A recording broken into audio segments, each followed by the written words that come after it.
Hello बच्चों, मैं लखन सैनी राजस्थान सरकार और वेदांता के CSR इनिशिएटिव ई कक्षा में आप सबका स्वागत करता हूं, जिसके टेक्निकल पार्टनर है मिशन ज्ञान। बच्चों, हम पढ़ रहे हैं कक्षा 10 की गणित की पाठ्य पुस्तक का अध्याय 12 वृत्तों से संबंधित क्षेत्रफल। आज भाग 4 में हम सीखेंगे किसी भी वृत्त के त्रिज्य खंड और वृत्त खंड के क्षेत्रफल ज्ञात करना। हमेशा की तरह आपको अपनी नोटबुक और पेन तैयार रखनी है बच्चों। हर एक कंसेप्ट को ध्यान से समझते हुए नोट करना है और बाद में बच्चों हर एक कंसेप्ट को आपको दोहराना है, अच्छे से याद कर लेना है। देखिए, सबसे पहले हम चर्चा करते हैं वृत्त का त्रिज्य खंड।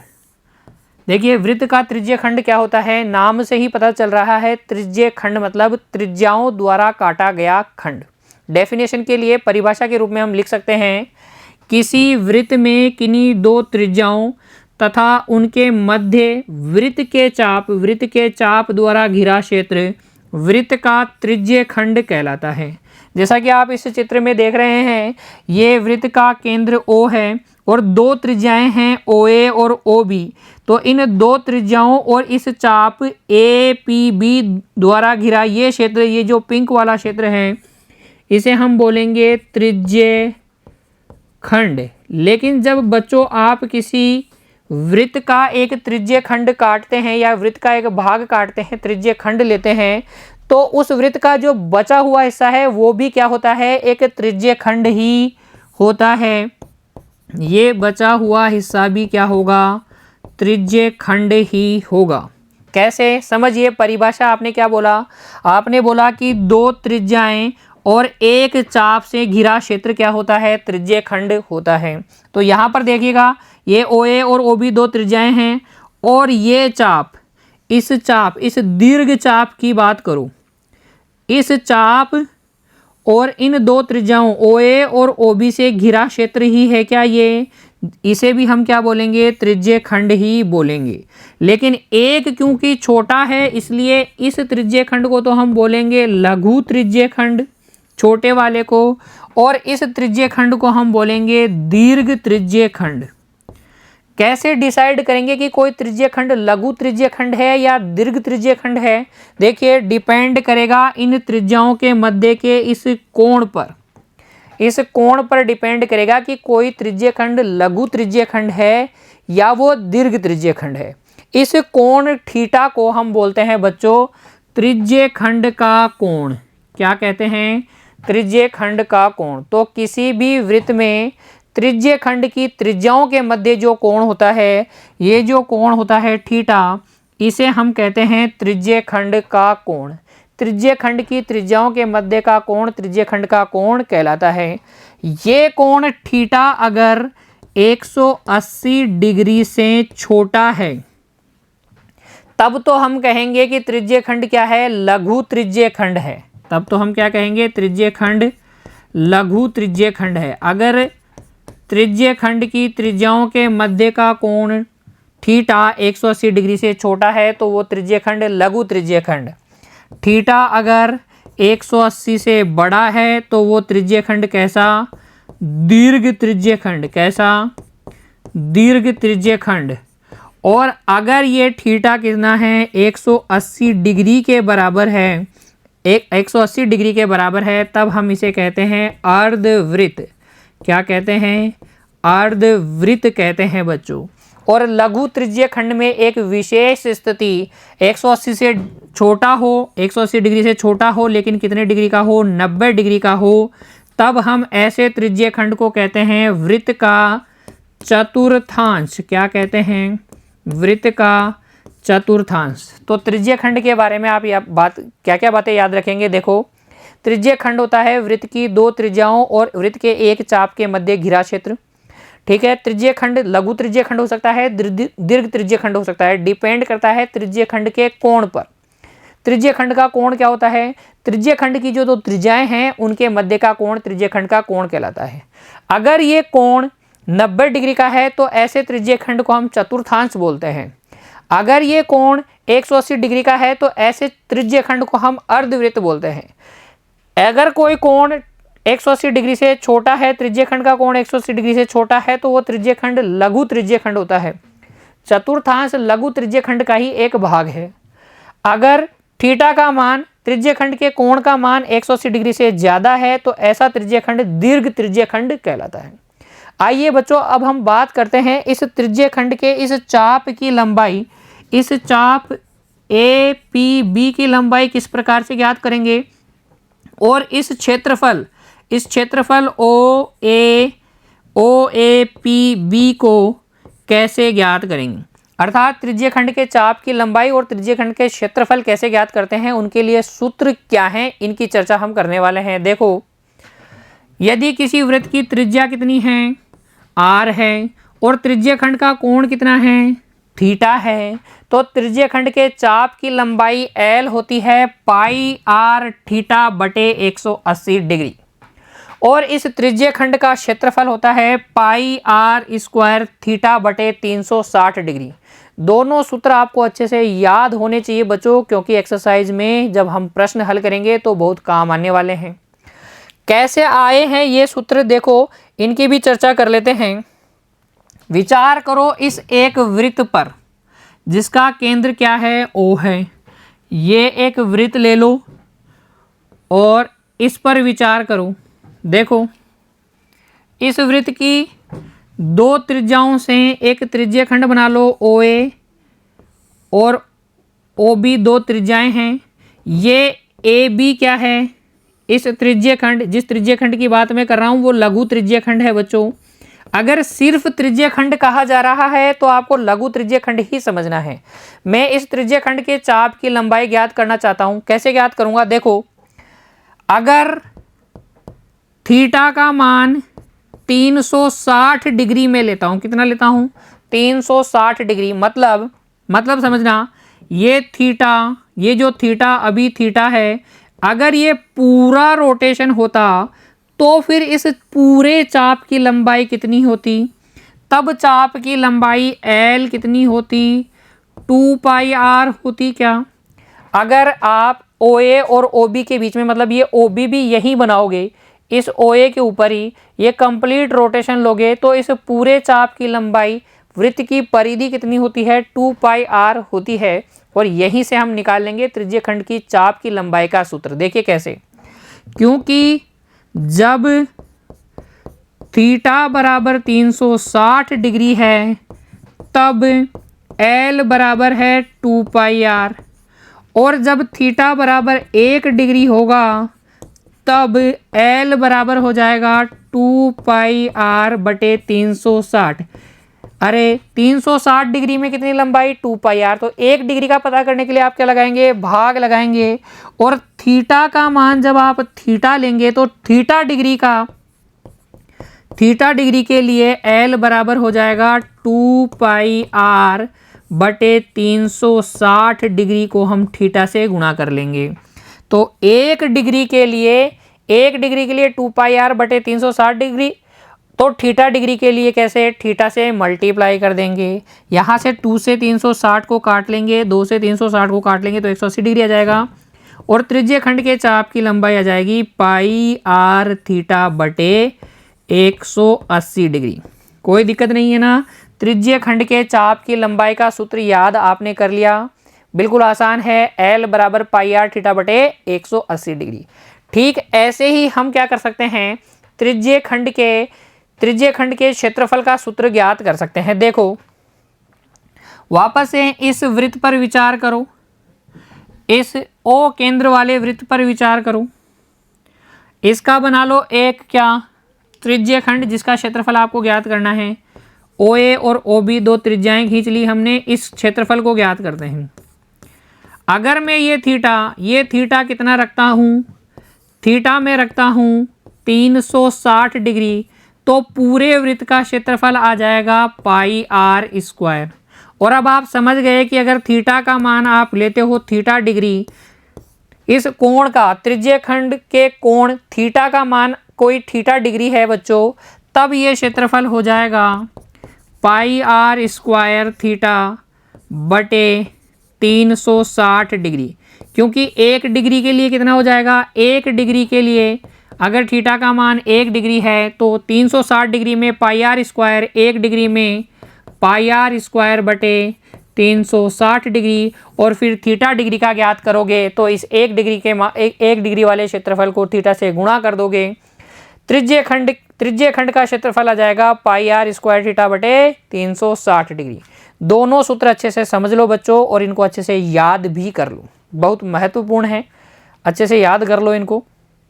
और फिर हम बढ़ते हैं अगले कंसेप्ट की ओर। देखिए अगला हमें ज्ञात करना है किसी वृत्त के वृत्तखंड का क्षेत्रफल। तो वृत्तखंड को तो समझे कि वृत्तखंड क्या होता है। देखो त्रिज्य खंड हमने समझ लिया, त्रिज्याओं द्वारा काटा गया भाग होता है। वृत्तखंड क्या होता है, जीवा द्वारा काटा गया भाग। किसी वृत्त की जीवा और वृत्त के चाप के मध्य जो क्षेत्र घिरा होता है, देखो ये जीवा है ए बी, इस जीवा ए बी और ये चाप ए क्यू बी, इस चाप के मध्य ये जो क्षेत्र घिरा है, ये जो क्षेत्र है बच्चों, ये क्षेत्र है वृत्तखंड। तो जब आप एक वृत्तखंड बनाते हैं तो साथ ही एक दूसरा वृत्तखंड भी बन जाता है, जो कि क्या होता है, बड़ा होता है। एक लघु है, एक क्या है, दीर्घ वृत्तखंड है। ये भी तो जब जीवा खींचोगे आप, जब जीवा खींचोगे तो वृत्त के 2 भाग हो जाएंगे और प्रत्येक भाग को हम वृत्तखंड ही कहते हैं। छोटे भाग को लघु वृत्तखंड कहेंगे, बड़े भाग को दीर्घ वृत्तखंड कहेंगे। ठीक है, और लघु वृत्तखंड के संगत आपको मिलेगा एक लघु त्रिज्य खंड भी। देखो लघु वृत्तखंड की ओर आपको एक लघु त्रिज्य खंड भी मिलता है। तो अगर त्रिज्य खंड लघु है तो उसके संगत वृत्तखंड भी क्या होगा, लघु होगा। और त्रिज्य खंड अगर दीर्घ है, दीर्घ अगर त्रिज्य खंड है तो उसके संगत वृत्तखंड भी क्या होगा, दीर्घ होगा। डिपेंड किस पे करेगा, इस कोण पर डिपेंड करेगा। जो भी आप वृत्तखंड की बात कर रहे हैं उसके संगत एक त्रिज्य खंड बना लें, और उस त्रिज्य खंड का कोण अगर 180 डिग्री से छोटा है तो जो वृत्तखंड है बच्चों वो एक लघु वृत्तखंड होगा। मेरी बात को ध्यान से समझिए वापस से। आप कह रहे हैं कि हम कैसे डिसाइड करें कि कोई वृत्तखंड लघु वृत्तखंड है या दीर्घ वृत्तखंड है। तो आप जिस वृत्तखंड की बात कर रहे हो उसके संगत एक त्रिज्य खंड बना लो, और उस त्रिज्य खंड का कोण देखो। उस त्रिज्य खंड का क्या देखो बच्चों, कोण देखो। अगर ये इस वृत्तखंड, जिस वृत्तखंड की आप बात कर रहे हैं उसके संगत त्रिज्य खंड का कोण क्या है, 180 डिग्री से कम है, तब तो वृत्तखंड लघु वृत्तखंड होगा, अन्यथा वृत्तखंड दीर्घ वृत्तखंड होगा। आगे बात समझ में। अब बात करते हैं इस चाप की लंबाई की, वृत्तखंड के इस चाप की लंबाई की और इस वृत्तखंड के क्षेत्रफल की। तो देखो यदि किसी वृत्त की त्रिज्या कितनी है, r है, और संगत त्रिज्य खंड का कोण थीटा है, तो फिर इस वृत्तखंड के चाप की लंबाई l वही जो इसके संगत त्रिज्य खंड के चाप की लंबाई होती है पाई आर थीटा बटे 180 डिग्री। लेकिन वृत्तखंड का क्षेत्रफल होगा पाई आर स्क्वायर थीटा बटे 360 डिग्री, जो कि क्या है, त्रिज्य खंड का क्षेत्रफल के जैसा ही है। इसमें साथ में आपको लगाना है -1/2 आर स्क्वायर साइन थीटा। ये क्यों लगाया जाएगा, ध्यान से समझिए बच्चों, ये क्यों लगाया जाएगा। आप ले लीजिए एक ओ केंद्र वाला वृत्त, ओ केंद्र वाला एक वृत्त बना लीजिए बच्चों। ये आपने एक ओ केंद्र वाला वृत्त बना लिया, और अब हम इसमें बनाएंगे एक वृत्तखंड। तो वृत्तखंड बनाने के लिए खींचेंगे एक जीवा ए बी, और हमें ये क्षेत्रफल ज्ञात करना है, ये क्षेत्रफल ज्ञात करना है, इस लघु वृत्तखंड का क्षेत्रफल ज्ञात करना है। कैसे ज्ञात करेंगे, पहले हम बनाएंगे इसके संगत त्रिज्य खंड। तो संगत त्रिज्य खंड बनाने के लिए इस एक को ओ से मिला दो और बी को भी ओ से मिला लो। तो ये जो है जिसको मैं अब लाल कलर से छायांकित कर रहा हूँ, ये बच्चों ये है इस वृत्तखंड के संगत त्रिज्य खंड। और अगर आपको इस वृत्तखंड का क्षेत्रफल निकालना है, वृत्तखंड का क्षेत्रफल निकालना है, तो देखो इस वृत्तखंड का क्षेत्रफल आप कैसे निकालोगे, त्रिज्य खंड का क्षेत्रफल माइनस त्रिभुज ए ओ बी का क्षेत्रफल। अगर आप इस त्रिज्य खंड के क्षेत्रफल में से इस त्रिभुज ए ओ बी का क्षेत्रफल घटा दोगे तो वृत्तखंड का क्षेत्रफल आ जाएगा ना। अब इस त्रिभुज का क्षेत्रफल कैसे निकालेंगे, ध्यान से समझिए। हमारे पास जो त्रिभुज है वो है ए ओ बी, ये ए है, ये ओ है, ये बी है, ये हमारे पास कोण कितना है, थीटा है, ये कोण हमारे पास थीटा है, ये जो है ओ ए और ओ बी त्रिज्या है, आर है। हमें इस त्रिभुज का क्षेत्रफल निकालना है तो हम क्या करेंगे, ओ से सीधा लंब डालेंगे किसके ऊपर, ए बी के ऊपर। ओ सी क्या करेंगे, लंब डाल देंगे ए बी के ऊपर। क्योंकि ये समद्विबाहु त्रिभुज है इसलिए बच्चों समद्विबाहु त्रिभुज के आधार इस ए बी पर जब आप सम्मुख शीर्ष ओ से लंब डालोगे तो इस कोण का अर्धक भी होगा। ये जो ओ सी है इस कोण ए ओ बी का अर्धक हो जाएगा, का समद्विभाजक या अर्धक हो जाएगा, समद्विभाजक है ये। और अगर ये समद्विभाजक है तो कोण ए ओ सी बराबर कोण बी ओ सी बराबर हो जाएगा थीटा का आधा, थीटा बाई 2। ये कोण हो जाएगा ये वाला थीटा बाई 2। और अब देखिए इस त्रिभुज ए ओ सी में आप निकाल लीजिए ए सी बटे ए ओ। देखो इस कोण के लिए ये ए सी तो हो जाएगा लंब और ए ओ हो जाएगा कर्ण। और बच्चों हमने पढ़ा है लंब बटे कर्ण, अध्याय 8 याद कीजिए। लंब बटे कर्ण होता है साइन थीटा, यहाँ थीटा कितना है, थीटा बाई 2। यहाँ से अगर आप ए सी निकालोगे तो देखो ए ओ तो कितना है R, A O sine theta by 2 हो जाएगा, यानी कि ये हो जाएगा आर साइन थीटा बाई 2। यहाँ से ये आर साइन थीटा बाई 2 और ये भी कितना आ जाएगा, इसी प्रकार त्रिभुज बी ओ सी में आर साइन थीटा बाई 2। तो ए बी बच्चों यहाँ पर हो जाएगा 2 आर साइन थीटा बाई 2। ये हो गया ए बी।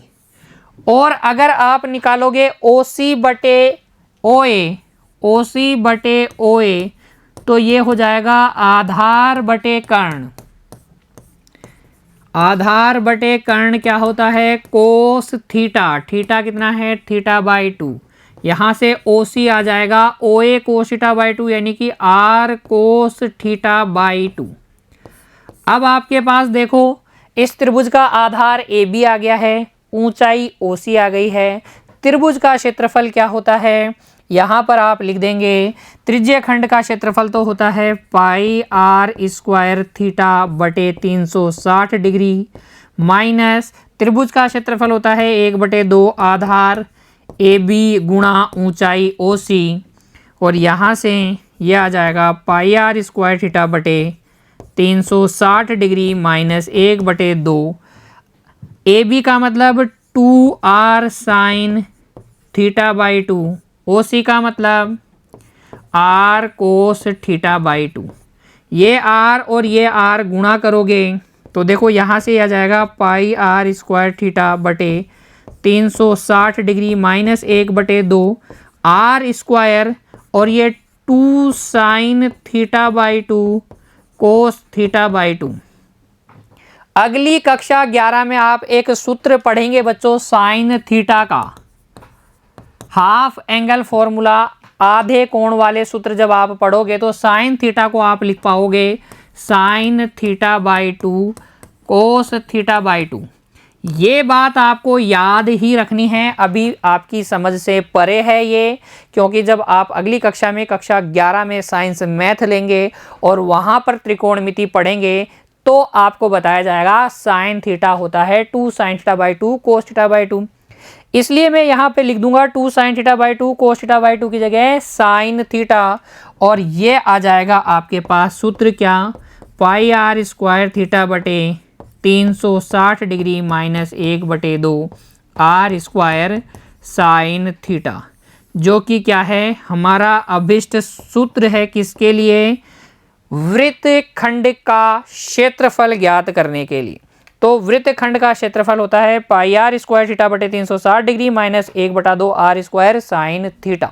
ठीक है, याद रह जाएंगे ये चारों सूत्र आपको, जो हमने त्रिज्यखंड के चाप की लंबाई का सूत्र परिकलित किया था वो, त्रिज्यखंड का क्षेत्रफल, लघु वृत्तखंड के चाप की लंबाई। जब बच्चों मैं त्रिज्यखंड कह रहा हूं तो भी आपको लघु त्रिज्यखंड ही समझना है, मैं त्रिज्यखंड और लघु त्रिज्यखंड बोलूंगा तो आपको लघु त्रिज्यखंड समझना ही समझना है। वृत्तखंड बोलने का मतलब लघु वृत्तखंड बोला जा रहा है।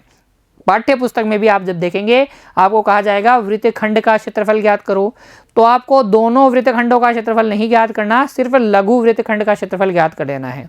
लघु कहें या न कहें आपको तो लघु ही समझना है। जब आपसे दीर्घ वृत्तखंड या दीर्घ त्रिज्यखंड के बारे में पूछा जाना होगा तब आपको स्पेशली बता दिया जाएगा कि आपको दीर्घ त्रिज्यखंड के लिए गणना करनी है, दीर्घ वृत्तखंड के लिए गणना करनी है। आगे बात समझ में? चारों सूत्र अच्छे से याद कर लीजिए बच्चों, चारों सूत्र अच्छे से याद कर लीजिए। इन सूत्रों की सहायता से हम ज्ञात करते हैं किसी भी वृत्त के त्रिज्यखंड का क्षेत्रफल, त्रिज्यखंड के चाप की लंबाई, त्रिज्यखंड का क्षेत्रफल, त्रिज्यखंड के चाप की लंबाई और वृत्तखंड के चाप की लंबाई, वृत्तखंड का क्षेत्रफल। मिलते हैं बच्चों अगली कक्षा में, तब तक के लिए आप पढ़ते रहिए, खुश रहिए, धन्यवाद।